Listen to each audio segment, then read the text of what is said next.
달러 패권 문제가 사실은 미국 입장에서 더 중요하고 심각한 문제. 이번에 사실은 금리를 끌어올릴 때 그냥 단순하게 물가를 잡는 목적만이 아니라 저는 거기에 숨은 의도가 신흥국들이 내년 하반기에 정말 최악의 상황까지 가지 않을까 싶습니다.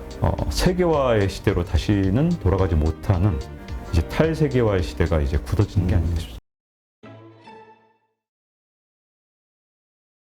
근데 말씀하셨듯이 일본이 가지고 있는 불만을 미국 국채를 팔은 어떤 그런 걸로 우리가 유추해 볼 수 있다면 사실 우리도 그렇잖아요. 많은 사람들이 미국을 제외한 다른 나라의 사람들은 미국을 지금 좀 안 좋게 본단 말이에요. 자기네만 살기 위해서 이러는 거 아니냐.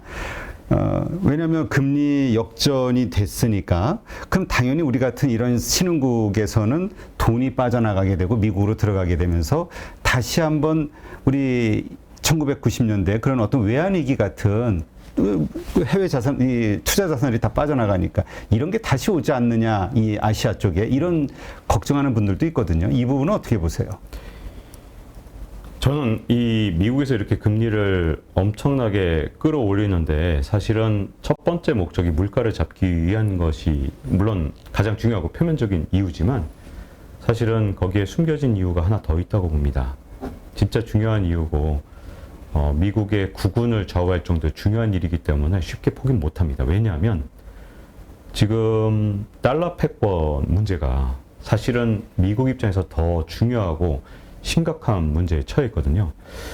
사실은 아주 최근에 재미있는 연구 보고서가 하나 있었어요. 달러의 조용한 잠식이라는 연구 보고서가 최근에 한번 나온 적이 있었는데 이게 화제가 국제사회에선 됐었습니다. 뭐냐면 최근에 한 20년 동안 외환보유고, 전 세계 외환보유고를 봤더니 달러의 외환보유고가 한 70%대에서 50%를 준 거예요. 뭐냐면 전 세계 중앙은행들의 외환보유고가 4분의 3 정도가 예전에는 달러였는데 이젠 절반 정도로 준 겁니다. 그러면 이대로 계속 가면 또 20년이 지나면 달러의 어떤 외환보유고에서 차지하는 각국의 중앙은행들의 외환보유고에서 차지하는 비중이 예를 들어 이 속도로 줄어들어서 25%가 된다. 4분의 1밖에 안 남는다. 그러면 달러 패권이 어떻게 될까요? 흔들리죠. 없죠. 달러 패권을 지금 현재 도전하고 있는 게 일단 어쨌든 중국인데 물론 뭐 중국이 지금 상대가 된다는 뜻은 아닙니다. 그렇지만 어쨌든 자꾸만 공격해오면 신경 쓰이죠. 아무리 1등하는 국가라도 이게 미국이 철저하게 이걸 대비하고 막아야지 안 막으면 언젠간 역전이 가능하겠죠. 여기다가 지금 사우디하고 관계가 지금 흔들리죠. 이 달러 패권을 유지해 주는데 가장 강력한 힘 중에 하나는 페트로 달러 체제. 1970년대에 미국과 사우디가 서로 맺은 협정. 그때 사우디가 원유를 팔 때는 달러로만 팔겠다. 이 협정이 사실은 달러 패권 유지하는데 굉장히 중요했는데 지금 사우디랑 지금 사이가 안 좋아지면서 맨날 싸우잖아요. 그러면서 슬슬 이렇게 빈살만 왕세자가 흘리죠. 월스트리트 저널이나 이런 데랑 살짝 흘리는 것 같아요. 위안화를 채택할 수도 있다. 그러면 발칵 뒤집힙니다. 미국 정가나 이런 그렇죠. 거. 위안화 지금 그 위안화로 사는 그 거래소가 상해가 지금 새로 열렸잖아요. 원유 거래소인가 뭐 그런 것들이. 맞습니다. 그런 것들이 지금 사실은 이대로 계속 가면 물론 당장은 아니겠지만 달러의 조용한 잠식이 계속되고 있기 때문에 미국 입장에서는 이대로 가면 30년 뒤에 패권이 흔들릴 수도 있다. 라고 보는 거죠. 그러니까 철저하게 대비를 하는 거죠. 지금 이제 아직은 뭐 굉장히 강하지만 이대로 두면 안 된다는 거죠. 그래서 그럴 때 가장 달러 패권을 유지하는데 제일 좋은 방법은 달러 품귀를 일으키는 겁니다. 그러니까 자동으로 너도 나도 달러를 사게 만들면 되는 거잖아요. 그렇죠. 그러니까 이걸 달러에 사라 압력을 넣을 필요도 없는 거죠. 달러가 없으면 지금 당장 외환위기가 올 상황이다. 그러면 달러가 그렇게 귀한 몸값이 되면 자동으로 예전처럼 달러를 가지려고 하겠죠. 예를 들어 대표적인 때가 동아시아 외환위기거든요. 그렇죠. 그때도 한번 좀 흔들렸을 때 동아시아 외환위기 오니까 어떻게 됐을까요? 우리가 IMF를 겪은 다음에 어떤 일을 겪었는지 다들 기억하실 거예요. 금모으기 운동하고 그 다음에 우리 대한민국의 목표는 딱 하나였죠. 그 뒤론 어떤 일이 있어도 달러를 모아야겠다. 그래서 그렇죠. 달러 외환보유고를 쌓아놓고도 이게 1,000억 달러 모으고도 불안해. 2,000억 달러. 이것도 불안해. 3천억 달러. 계속 쌓아나갔잖아요. 4천억 달러 이런 식으로. 그러니까 3천억, 4천억 이렇게. 그런데도 우리가 지금 외환보유고 부족해라고 생각을 갖게 만든 건 외환위기였거든요. 그래서 사실 거기에서 우리가 그 환율에 대한 자신감을 잃었기 때문에 MSCI 선진국 지수 들어가기 위해서 그 필요한 외환 태환, 그 자유거래 이거를 못하는 거 아니냐. 그런 것도 있을 수 있겠죠. 근데 그런 얘기도 있더라고요. 네, 그런 얘기도 있죠. 근데 중요한 건 어쨌든 그때 이후로 사실은 미국은 정말 신났죠. 왜냐하면 미국 입장에서는 달러를 발행해서 여기서 세뇨리지라고 해서 발권 이익이라는 게 있습니다. 여러분 달러 100달러짜리 하나 찍는데 100원 정도밖에 안 들어요. 그러면 99,900원 남는 거잖아요. 엄청 남는 장사죠. 엄청나게. 제가 한국은행 잠깐 다녔을 때 저희 한국은행 처음에 돈을 주시면서 여러분 이거 만드는데 얼마 들게요? 이게 첫 번째 그 연수원에서 들은 건데 사실은 달러도 우리는 이제 지금 이제 5만 원권이지만 이제 100달러라 하더라도 뭐 원가는 비슷하거든요. 그러니까 사실은 미국 입장에서 이중으로 굉장히 큰 이익을 얻는데 그렇게 해서 달러를 수출하고 사실은 미국의 최고의 수출품은 애플 아이폰이나 이런 게 아니라 달러라니까요. 그게 어마어마한데 그게 놀라운 건 그렇게 수출한 달러가 다시 국채 형태로 미국으로 돌아오면서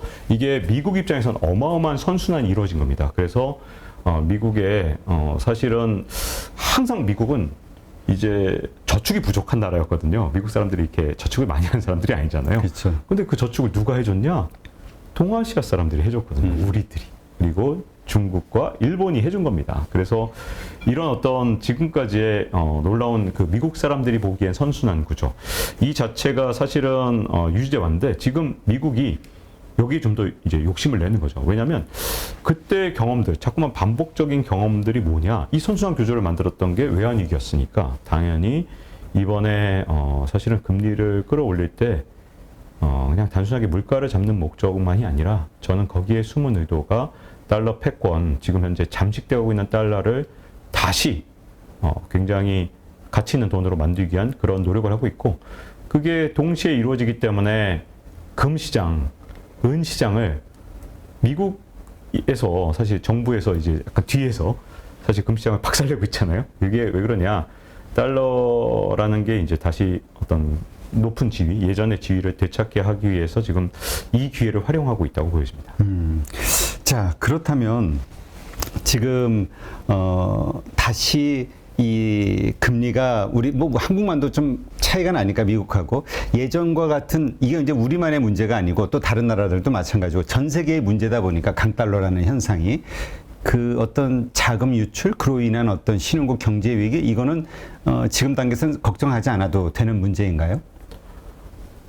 저는 앞으로 점점 더 문제가 될 거라고 보여요. 오히려? 네네. 왜냐하면 이제 제가 이제 인플레이션 시나리오 1과 인플레이션 시나리오 2로 나눠봤습니다. 일단 이제 1을 잠깐 이제 다시 한번 거론을 해보자 그러면 이제 인플레이션이 이제 반복적으로 나타나는 현상이고 꺼진 인플레이션이 다시 되살아나는 현상이잖아요. 만약에 이제 연준이 이제 지금 예상치보다 좀 덜 올리고 금리를 그리고 사실은 긴축의 강도를 좀 약화시킨다면 잠깐은 숨통이 트일 수도 있습니다. 그런데 그게 잠재적으로 인플레이션을 지금 이제 다시 되살아나게 만들 가능성이 굉장히 큰데 만약에 인플레이션이 되살아나게 되면 저는 연준이 금리 인상이 이제 지금 벌써 이미 높은 상태인데 여기서 더 끌어올려야 되는 상황이 오거든요. 그게 바로 1970년대에도 있었던 일이거든요. 그러니까 금리를 이제 인플레이션 올 때마다 좀 끌어올렸다가 좀 완화했다가 다시 또 끌어올릴 때는 요때 올렸던 것보다 요 산이 더 높아지는 거죠. 그리고 금리산도 점점 높아졌습니다. 그래서 이렇게 금리산이 3번 금리산도 만들어지는데 이 과정에서 점점 더 높아졌고 그 당시 1970년대에 좀 취약했던 국가들은 다 그냥 하나같이 국가 부도가 나고 뭐 몇십 개 나라가 무너졌거든요. 그렇기 때문에 시나리오 1으로 가면 약간 조삼모사 같아요. 지금 당장은 조금 숨통이 트일 거겠죠. 지금 문제가 발생한 나라인 영국, 그 다음에 우리나라 지금 심각한 상황인데 사실은 우리나라도. 근데 숨통이 트이겠지만 그게 오히려 잠재돼 있다가 언젠가는 다시 돌아올 수 있고요. 시나리오 2로 가서 정말 확실하게 물가를 잡는 쪽으로 만약에 연준이 강할 경우에는 제가 보기에는 신흥국들이 내년 하반기에 정말 최악의 상황까지 가지 않을까 싶습니다. 그래서 어느 쪽으로 가든 그렇게 신흥국들은 상황이 굉장히 안 좋을 것이다. 어쩔 수 없다. 이렇게 보여집니다. 근데 이제 일각에서는 그러한 현상을 뭐 소위 미국의 양털 깎기 한다 뭐 이런 얘기 하잖아요. 네. 그 달러 차 그걸 통한 그 헐값의 자산 뭐 매입을 한다. 근데 이제 이것이 아까 말씀하셨듯이 중국의 어떤 그 중국과의 패권 경쟁에서 중국을 눌러 앉히려는 수단일 수도 있지 않느냐 이렇게 보시는 분들도 있거든요. 이 신흥국 위기 이것을 통해서. 네, 사실은 이제 제가 달러 패권을 강화하려는 게 미국의 목표다. 일단 그렇게 말씀을 드렸는데 사실은 이제 드러나진 않았지만 역시 중국하고 지금 현재 여러 가지 이제 패권 전쟁을 하는 과정에 있어서 미국이 금리를 올린다는 건 사실은 전 세계적으로 돈값이 오른다는 거거든요. 이 와중에 이제 만약에 반대 정책을 쓰게 되면 어떻게 되느냐. 지금 그 정반대 정책을 쓰는 나라들의 현재 상황은 지금 현재 심각하잖아요. 일본 같은 경우, 그다음 중국 같은 경우 계속 시중에 오히려 돈을 풀고 있고 부양책을 쓰고 있는 상황, 그리고 일본도 쉽게 지금 포기하지 않는 상황. 이런 상황이면 자국 통화 가치가 무너지게 됩니다. 그러면 지금 현재 위안 같은 경우는 그래도 중국 정부가 통제를 하고 있고 외환 보유고도 꽤 갖고 있기 때문에 어쨌든 위안화가 지금 현재는 뭐 물론 계속해서 위안화의 평가 절하가 일어나고 있지만 그래도 막는 것처럼 보이지만 문제점은 그게 어느 임계점에 다다르게 되면 이 중국조차도 견딜 수 없는 지점이 나타날 수 있거든요. 근데 이게 약간은 치킨 게임처럼 좀 되고 있어요. 왜냐하면 이게 그동안 양털깎기라고 불렀던 나라들은 뭐 중남미 국가들 그렇죠. 또는 뭐 동아시아나 뭐 동남아시아 국가들 체급차가 확 났을 때. 네, 그렇죠. 그래서 사실은 이제 그 양털깎기라는 표현이 붙을 만큼 미국한테 굉장히 유리한 이쪽은 이제 양을 키우는 이쪽은 진짜 쉽게 그냥 털만 깎으면 되는 거잖아요. 근데 중국은 그런 정도는 저는 아니라고 보고요. 사실은 금융 측에서 미국이 아주 치밀하게 계획을 세워야 이길 수 있는 상대이기 때문에 제가 보기에는 양털깎기라는 표현보다는 패권 전쟁을 위한 지금 현재 금리 인상의 측면도 충분히 있다고 보여집니다. 네. 지금 그 사실 러시아하고 우크라이나 전쟁 이 이후로 세계 패권이 좀 많이 바뀌었다. 그러니까 미국의 패권이 약해졌다라는 걸 보여줬다. 이런 얘기도 있어요. 뭐 러시아를 스위프트에서 뺐는데도 불구하고 안정화돼 가고 그 다음에 뭐 사우디도 말을 안 듣고 그 중국이나 러시아가 수장으로 있는 브릭스에 가입을 하네. 뭐 이런 얘기들이 나오고 이러한 현상 어떻게 봐야 되는 겁니까? 뭐 분명히 아마 예전에 미국이 혼자서 전 세계 질서를 다 좌우하던 팍스 아메리카나 이 미국에 의한 평화 시대에 비해선 분명히 미국의 패권이 약해졌다고 보여지는데요. 근데 이게 단순하게 그렇게 볼 만한 측면이 있는 게 아니라 또 아주 복잡한 또 다른 측면이 있습니다. 일단 미국이 전 세계를 완전히 질서를 다 저하던 여기서는 물러난 게 맞는데요. 이제 러시아하고 우크라이나 전쟁이 계속되면서 특이한 현상이 일어났는데 일단 이제 러시아와 중국 진영에서의 변화를 하나 보셔야 되는데 러시아라는 나라가 옛날만큼 강한 나라가 아니라는 걸 스스로가 군사력 면에서 충분히 보여줬잖아요. 예전에는 러시아가 우크라이나를 침공하면 당연히 일주일 뭐 열흘 안에 그렇죠.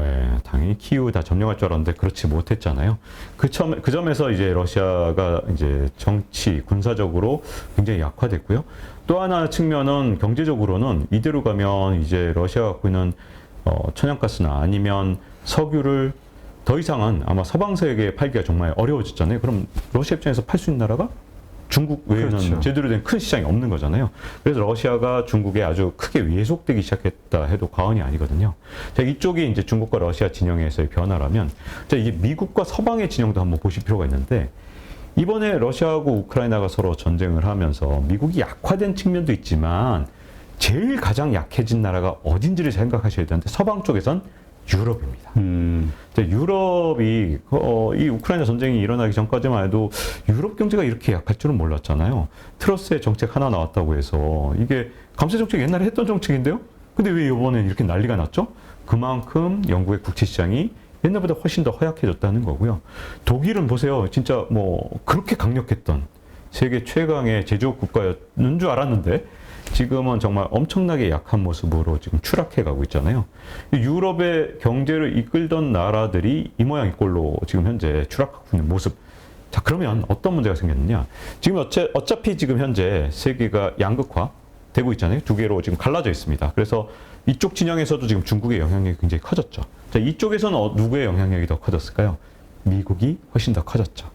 그래서 이제는 이제 좀 안타까운 게 이제 우리한테도 좀 힘든 일로 다가올 거예요. 우리가 미국이 아니잖아요. 그렇죠. 그러다 보니까 우리도 마찬가지인데 어쨌든 양쪽의 강대국의 추계 강화 이게 굉장히 커졌고 다만 이제 미국의 이제 과거 요 우크라이나 전쟁이 일어나기 전에 세계 패권을 갖고 있던 거랑 비교해서는 파이가 좀 작아졌을지도 모르지만 이 내에서는 어쨌든 유럽에 비해서 상대적으로 가장 강한 모습을 보여주고 있기 때문에 경제적 측면에서 미국은 득실이 확실하게 얻은 것도 있는 그런 상황이 돼버린 거죠. 근데 말씀하셨듯이 러시아와 중국, 뭐 그전에도 뭐 같은 뭐 공산국가로서 뭐 밀접했지만 이번에 더 완전히 끈끈해진 거 아니냐.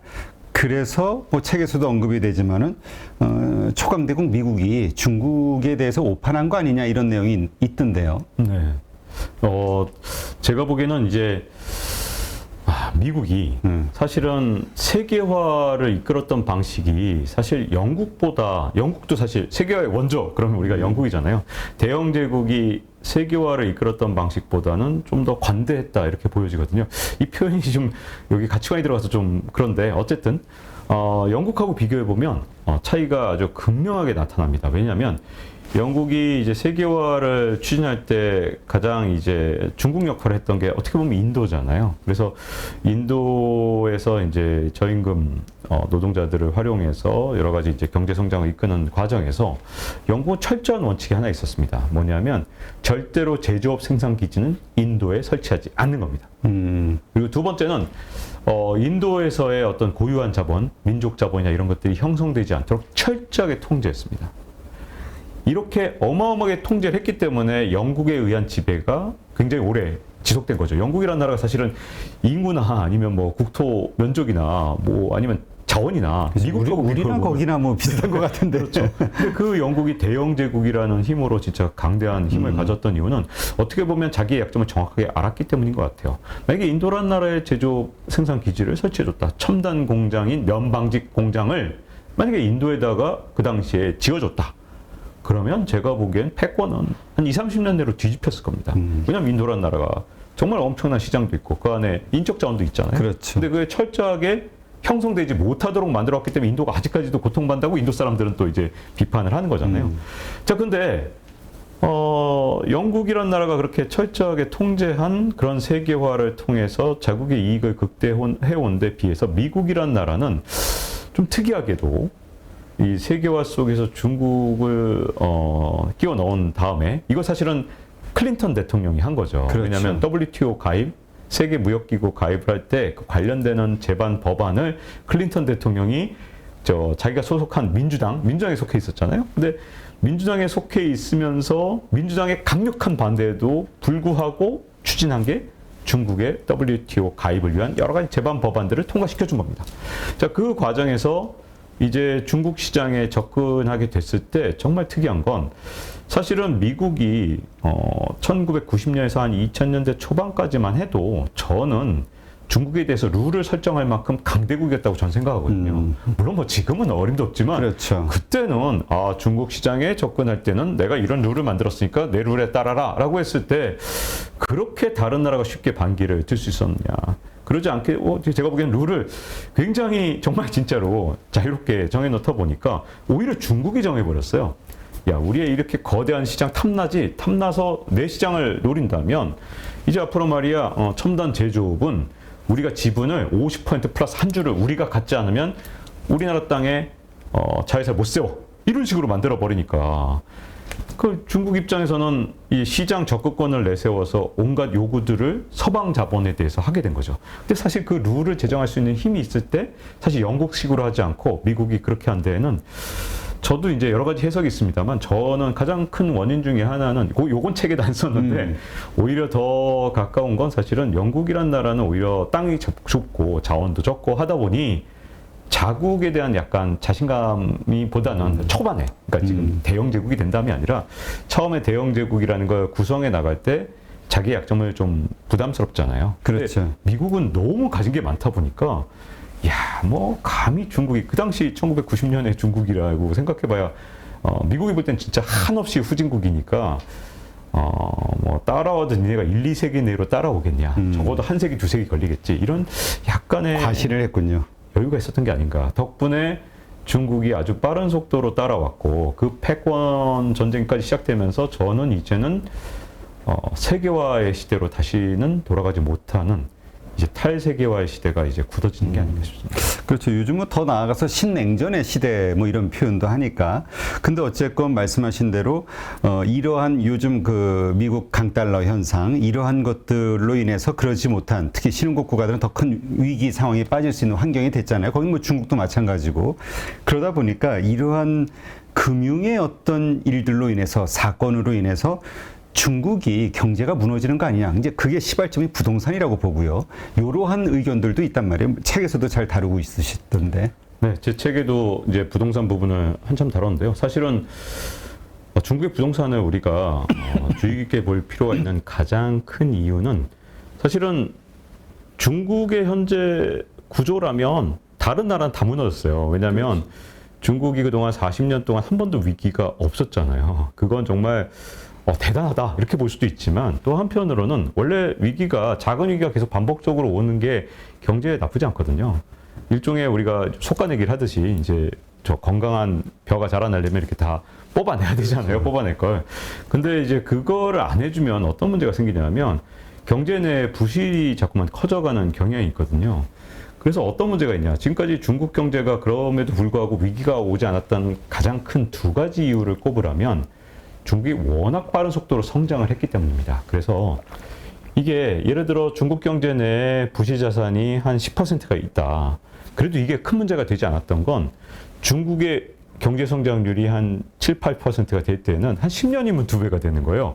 그럼 부실 자산이 똑같이 이제 100 중에서 10이 부실 자산이면 이게 10년 뒤면 200이 되니까 외형이.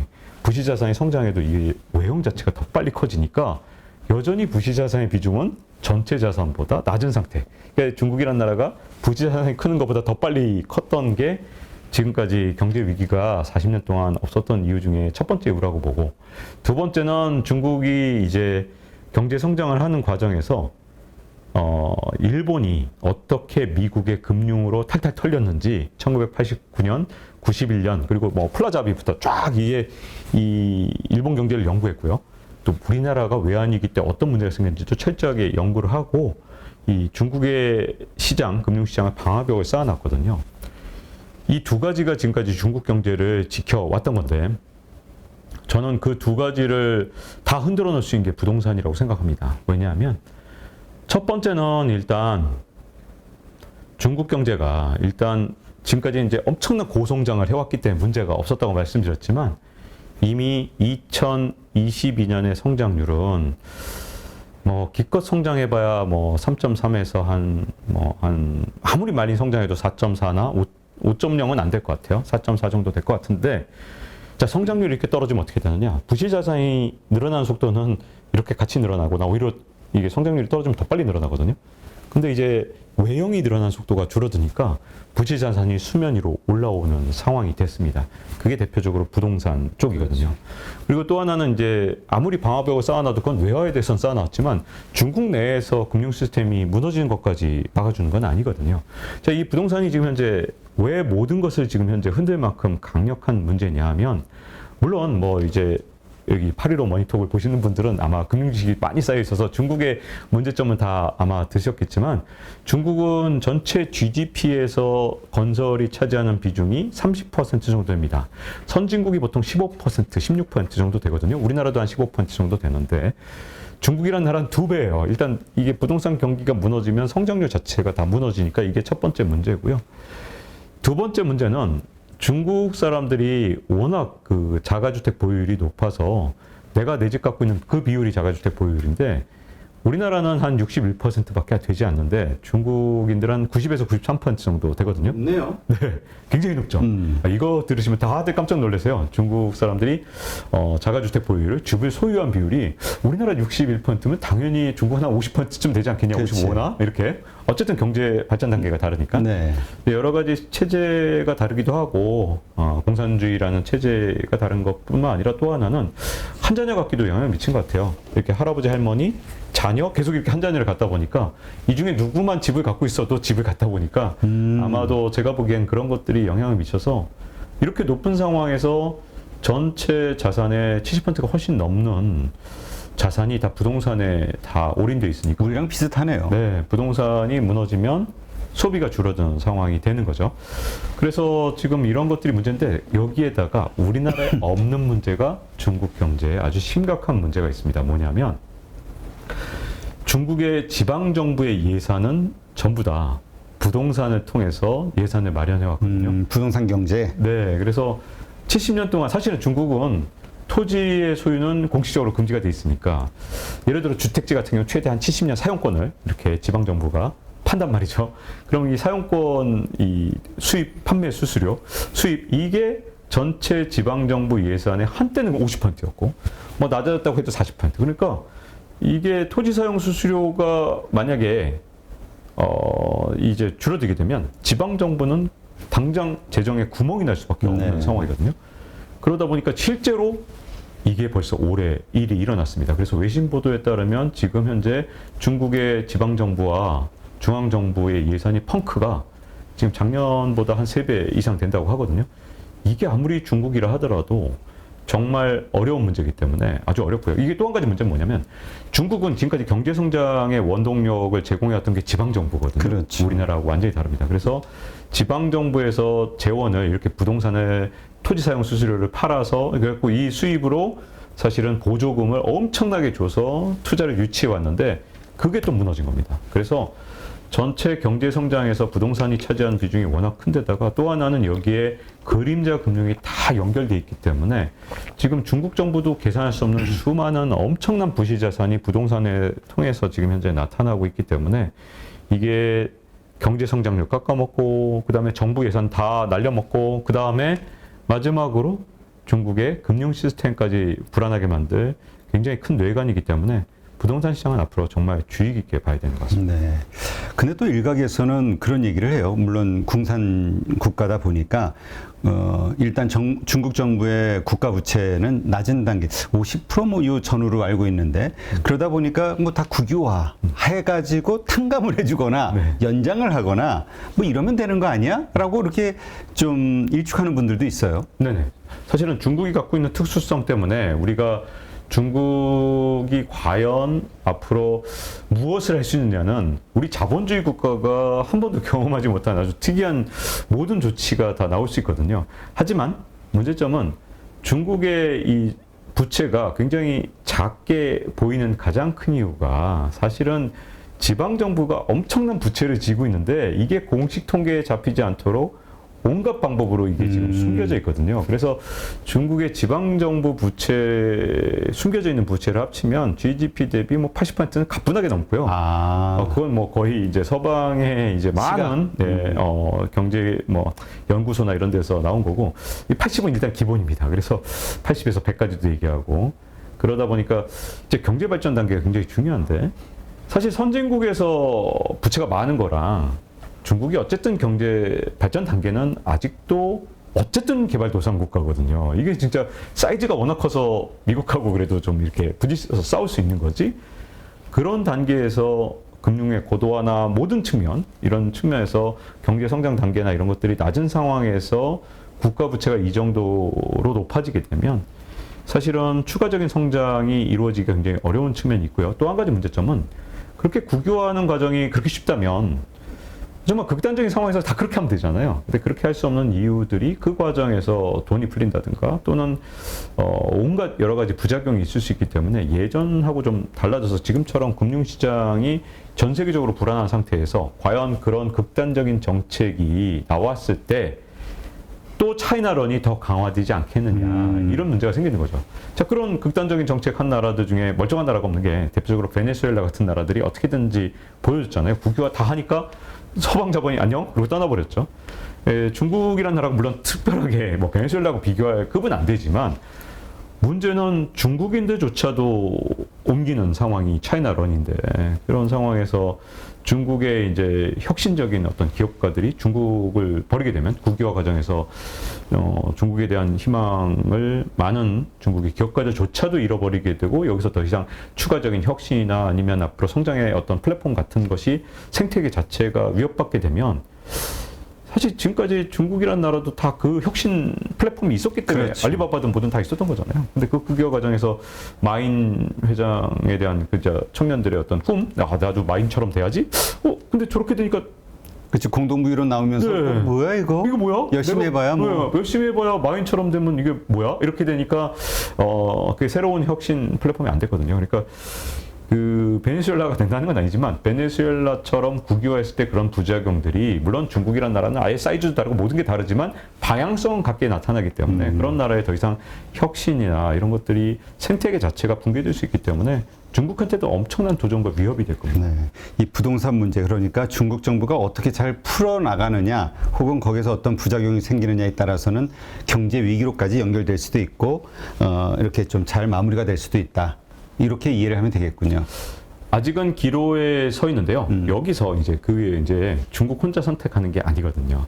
자, 미국이 그동안 사실 패권 전쟁하면서 온갖 카드를 다 써왔죠. 무역 카드 써봤습니다.